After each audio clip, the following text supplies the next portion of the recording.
Hey you four, have you ever stopped and thought about the PlayStation, Xbox or computer games you play and simply wondered how it is when I push this button, my character jumps over these crumbling rocks to avoid the fiery volcano below?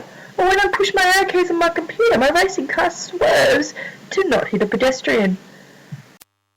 I think it's time we explored why and how this is possible. Okay, you four, this is exciting, really exciting. I think you're going to love today's digital technology activity. Drum roll please. We are going to begin our first lesson in creating a very own online game. I am not even kidding. The program is called Scratch. Now, remember last week we were talking about codes and how these codes make up web pages, from the titles, to the backgrounds, to the layout, to the video, and to the text. Well, games are much the same. These codes, when used correctly, tell the program when to make the character move or jump. Now, Scratch, as I said, it's an online program.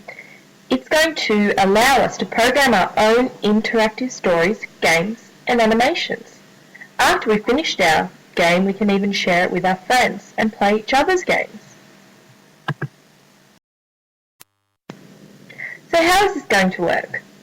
Each lesson we will learn a different skill, such as adding different backgrounds, changing the outfits of our characters, creating movement and making our little sprite, that's what our character's called, interact with his surroundings.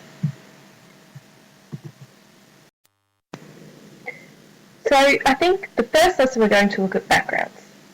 We're going to look at how just using coding can put a completely different background to your friends. Now I want you to be creative and I want you to enjoy this process and think about the coding behind the game as you complete the process. Things to think about while you're completing this task. As fun as it is, think about how all these codes, how many codes it takes to make one small character in a game jump or simply move across the screen, to look to the screen, to say something, to perform an action. Okay guys, let's begin.